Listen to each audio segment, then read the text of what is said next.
My mum and sister took my daughter to a mall and said they were going to let her experience being lost. They called it hide and seek and left her there. Oh, please, she'll turn up, my sister laughed. If she's lost, it is her fault, my mother said. Police dogs were brought in for a full search. 3 days later, the only thing found was her clothes in a quiet residential neighborhood on the outskirts of Portland, Oregon. Sarah Thompson stepped out of her car with weary footsteps. Her face bore the marks of fatigue from working long hours as a nurse. She had been working in the pediatric department at Portland General Hospital for 12 years. While gathering her graying hair into a ponytail, she looked up at the windows of her house. It was a slightly weathered home, but it had been a place of comfort for her and her daughter, Emily. "Mom, welcome home." The door swung open energetically, and 10-year-old Emily came running out. Sarah's face brightened with a smile as she saw her daughter with her long brown hair and pigtails on either side of her head and bright blue eyes. Emily had been staying with Miss S. Wilson next door after coming home from school. For Sarah, who had been working night shifts continuously, the cooperation of her neighbors was indispensable. "I'm home, Emily. How was school today?" Sarah asked while embracing her daughter. Emily answered while sniffing the scent of her mother's uniform. "It was really good. We did an experiment in science class, and I got a perfect score on my math test." "That's wonderful. My daughter is a genius," Sarah said, stroking Emily's head.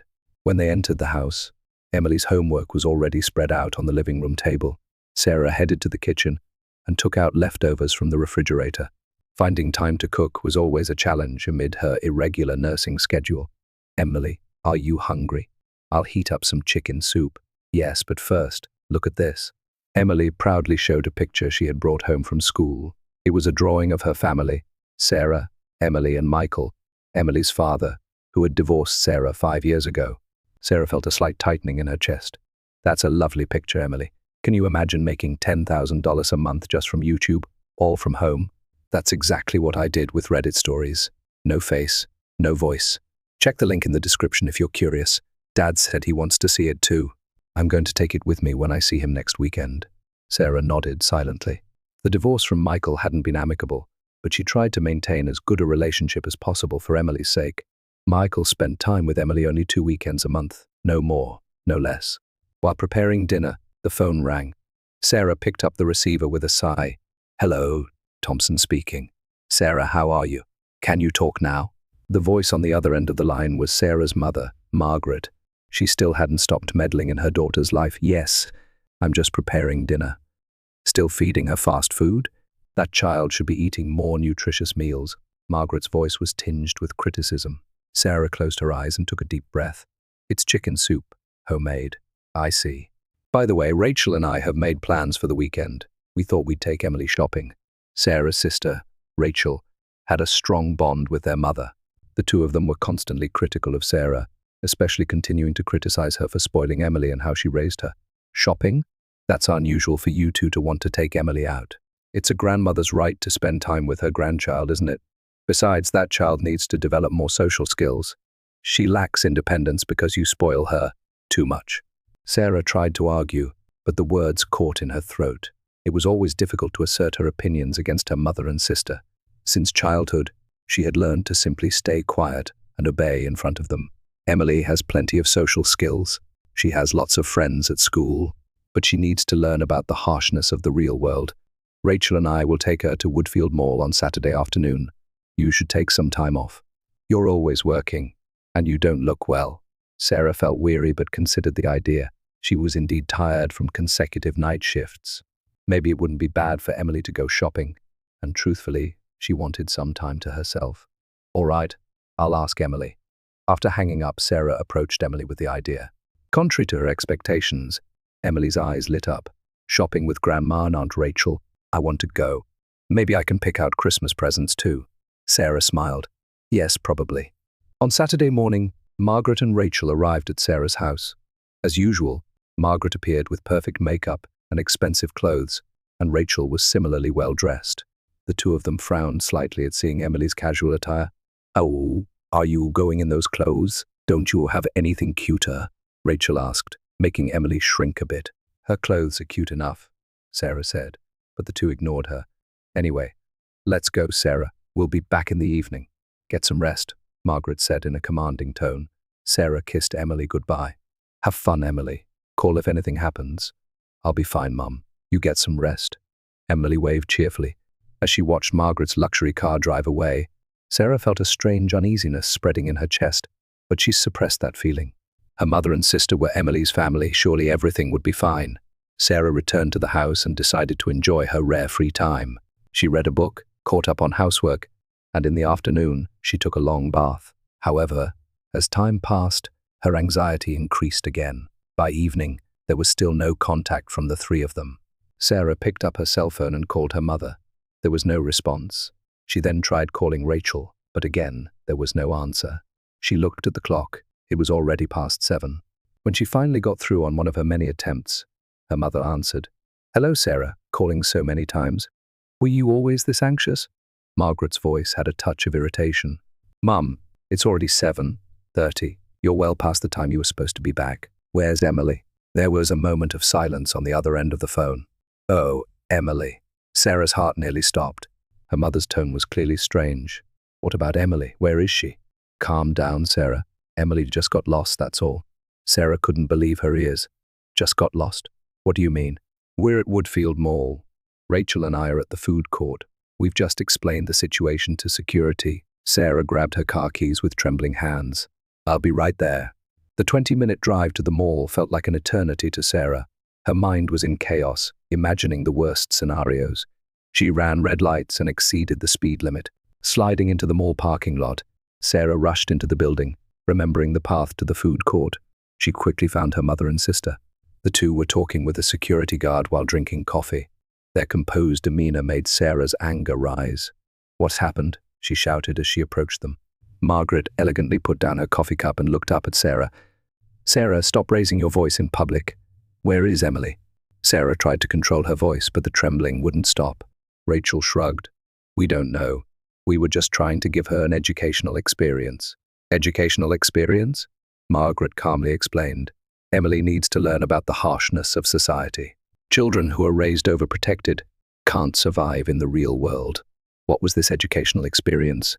Sarah's voice was ice cold. Rachel spoke up. Hide and seek. We told Emily, wait here, we'll come find you soon, and watched from a distance. But it seemed she went somewhere. Sarah gasped.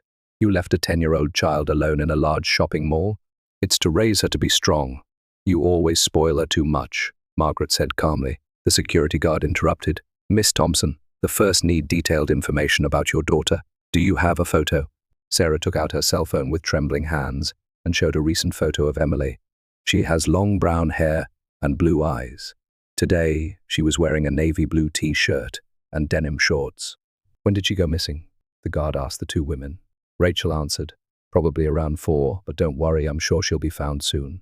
She smiled. All children learn independence this way. Sarah tried to maintain her composure despite her intense anger. She's been missing for more than 3 hours. Why didn't you contact the police immediately? The police? You're overreacting. Margaret looked at Sarah with contemptuous eyes. If she got lost, that's her own responsibility. She'll learn from such experiences. Sarah turned back to the security guard. Please contact the police. My daughter may have been kidnapped. Margaret and Rachel exchanged glances. Well, that's... The guard nodded and began making contact on his radio. Sarah collapsed into a chair, feeling all strength drained from her body. Why? She asked in a trembling voice. Why would you do this? Because there's a problem with your parenting, Margaret said coldly. That child is too spoiled. It was time for her to know the harshness of reality. Rachel nodded in agreement. Please don't worry. She'll be found. This is part of growing up. Sarah stared at them in disbelief. She couldn't understand how her mother and sister could be so cruel. When the police arrived, the search began in earnest. As they checked the mall's security camera footage, a horrifying truth was revealed. There was clear footage of Margaret and Rachel leaving Emily behind. They said something to her and walked away, laughing. Emily watched them go with a confused expression, standing still for a while. The police officer showed Sarah the footage and explained, Your daughter stood there for a while, but after about 15 minutes, she started moving. She left the food court and headed toward the toy department. We're checking the footage from there now. Sarah couldn't stop her tears as she watched the footage. Emily's anxious face, her small body getting lost in the crowd, and the cruel expressions of her mother and sister who watched her while laughing. We were just doing it as part of education. Margaret was explaining to the police officer. It was necessary to teach her about the harshness of society. The police officer's expression hardened. Deliberately placing a child in a dangerous situation could be considered neglect. Neglect? That's ridiculous, Rachel raised her voice. We were thinking of her. Sarah wanted to cover her ears. She didn't want to hear any more excuses from them. In her mind, there was only Emily's smiling face. That night, the police expanded their search to the entire mall and surrounding areas. By the next day, even police dogs were brought in, and a large-scale search operation was underway. Margaret and Rachel continued to say, "It's Emily's own responsibility that she got lost," and Sarah felt increasingly desperate. On the third day of the search, only Emily's clothes were found in a small forest near the mall, a small navy blue t-shirt and soil-stained denim shorts. The clothes Emily had last worn were placed on the table at the police station. Sarah stared at them, her whole body trembling. In her mind, Emily's smile and her last words, "Mom, get some rest," kept coming back to her. "Miss Thompson," Detective Laura Bennett gently called out, "we're proceeding with this as a kidnapping case. We found footage from security cameras near the mall, showing your daughter with a suspicious man." Sarah looked up. A mixed feeling of hope and fear came over her. "Is Emily alive? From what we can judge from the footage, it doesn't appear that your daughter was forcibly taken away. However, this man is clearly a stranger, and there are several concerning points." Detective Bennett took out a tablet and played the footage. It showed Emily with a tired expression, with clearly red eyes from crying. She was sitting on a bench near the mall exit. A middle-aged man approached and said something to her. Emily seemed wary at first, but her expression gradually softened at the man's words, and at the end of the footage, the two were seen leaving the mall together. "We've identified this man's face." Detective Bennett showed another photo. His name is Robert Harris, 43 years old, single. He lives alone in an apartment on the outskirts of Portland and works at an electronics store. He has no criminal record. But why did Emily go with him? Sarah was confused. "It's clear that your daughter was frightened. The man probably said he would help her." "As for only finding the clothes," the detective continued, carefully choosing her words, "we don't need to consider the worst scenario yet. While the clothes may have been removed, they might have simply been changed to hide her identity." At that moment, the police station door opened, and Margaret and Rachel entered. Their faces showed signs of fatigue, but still not a trace of guilt. "Sarah," Margaret approached. "Any new information?" Sarah stood up, trembling with anger. "It's your fault. It's all your fault that Emily is. We did what we thought was best," Margaret replied calmly. "Best?" Sarah raised her voice. "What's good about abandoning a 10-year-old child in a mall full of strangers? It was time for her to learn about the harshness of society." Rachel joined in. "You always spoil her too much." Sarah pointed at the security camera footage with trembling fingers. "Look, Emily went with a stranger. Is this the harshness of society you're talking about?" Margaret and Rachel watched the footage and seemed to understand the seriousness of the situation for the first time. However, they still wouldn't admit their fault. "It was Emily's own judgment to go with him," Margaret said. "We are not responsible." Detective Bennett interrupted with a stern expression. "Your actions could constitute child abuse. You deliberately placed the child in a dangerous situation." Margaret and Rachel looked surprised. For the first time, anxiety appeared in their expressions. Meanwhile, Emily was in Robert Harris's apartment. She had been changed into new clothes and was staying in a small bedroom. The room was locked, but she wasn't being treated badly. Robert gave her meals and maintained a gentle tone when speaking to her. "Please, I want to go home," Emily pleaded to Robert with tears in her eyes. He had just entered the room and placed a sandwich for dinner. "No, your family abandoned you. I'll protect you," Robert said. But there was uncertainty in his eyes. Emily was a smart child. Though she was scared, she observed the situation without panicking. Robert didn't seem to be trying to hurt her, rather, he was treating her with a somewhat protective attitude. "My grandmother and aunt left me, but my mum is different," Emily said quietly. "She didn't know. Mum is surely looking for me." Robert stared at her silently. "Eat. It's getting cold." After he left the room, Emily picked up a photo of herself placed on the bed. It was a printout of surveillance camera footage taken at the mall, a picture of her crying alone. Next to the photo was a newspaper clipping, an article with the headline, "Calls for Stricter Punishment for Child Abuse." Emily looked around the room. The window was small and high up, but it wasn't locked. She began to think, this man wasn't trying to hurt her, but perhaps helping her in his own way. But that was wrong. Mum must be worried. The police must be searching for her. She gathered her courage and decided to talk to Robert again to understand him and to get him to return her home. Meanwhile, at the police station, new information had come in from Robert's workplace. He had taken leave 2 weeks ago, and according to his colleagues, he often talked about having received strict education as a child. Specifically, he seems to have been abused by his mother and aunt under the pretext of learning the harshness of society. Detective Bennett explained to Sarah, "There's a possibility that Harris tried to rescue your daughter due to his past trauma. According to his colleagues, he was very sensitive about child abuse." Sarah covered her face with trembling hands. "Then there's a high likelihood she's alive," the detective asserted. "The investigation team has identified Harris's apartment. They're heading there now." Sarah prayed with all her heart and soul that Emily would be safe. On the morning of the 5th day of the search, a girl was standing at the front entrance of Woodfield Mall. She was wearing a new light blue dress, and her hair was neatly tied. The girl's expression was a bit tense, but she didn't seem terrified. The first security guard of the morning noticed her just 30 minutes before the mall opened. "Good morning, young lady. What are you doing here alone?" Security guard David asked kindly. The girl looked straight up at him. "I am Emily Thompson. Please call my mum." David's eyes widened. He immediately took out his radio and made a call. "Emergency. Contact. Emily Thompson has been found. Front entrance." Within minutes, police officers and other security guards rushed over. Emily calmly gave her name and her mother's contact information. The police immediately contacted Sarah. Sarah had barely slept for 3 days. She had been going back and forth between the police station and home, terrified of when the tragic news might come in. When the phone rang, she picked up the receiver with trembling hands. Thompson speaking.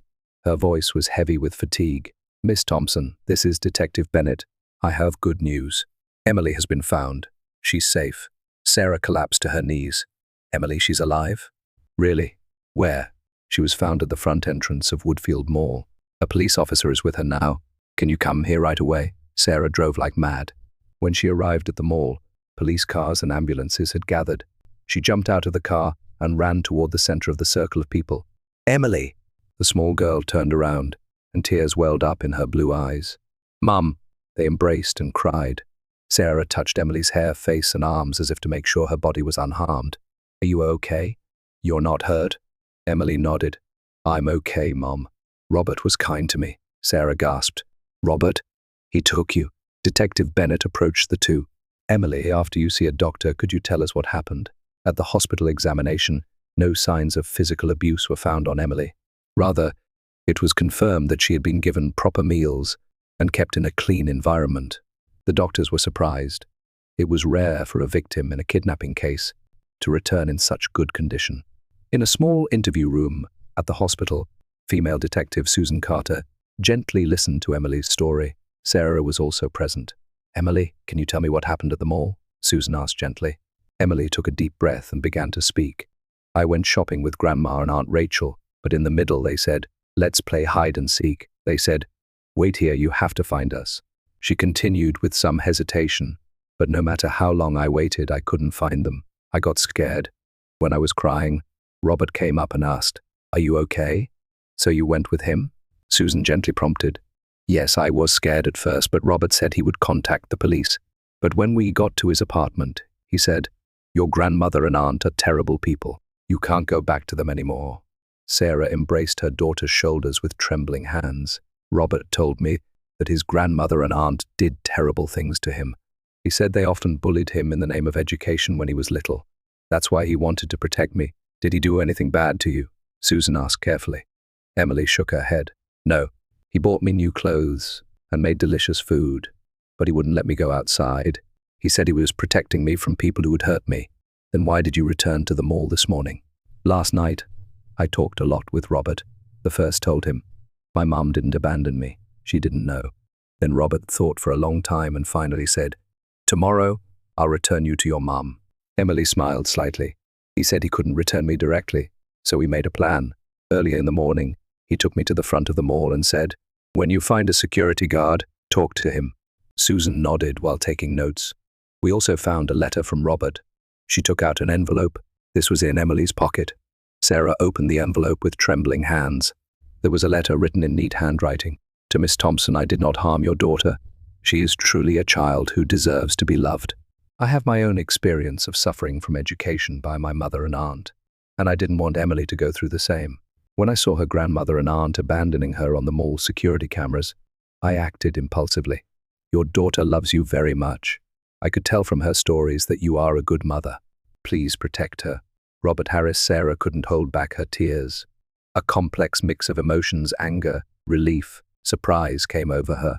Where did Robert go? Sarah asked Susan. We don't know yet. His apartment was empty. His belongings had been taken out. He probably fled after returning Emily. Sarah held Emily tightly. It's okay now. You can go home. Mom. Emily looked into her mother's eyes. What will happen to Grandma and Aunt Rachel? Sarah's expression hardened. They will never come near us again. Will Robert be caught? There was concern in Emily's voice. The police are looking for him, Sarah answered honestly. But the fact that he didn't hurt you and that he ultimately did the right thing will be taken into consideration in court. I think, Emily nodded, seeming relieved. Robert isn't a bad person. I think he was just hurt. Sarah was surprised by her child's insight that a 10-year-old could have such deep empathy. Her heart filled with pride and love. 3 months passed. Sarah and Emily had moved to the opposite side of Portland and started a new life in a small but bright house.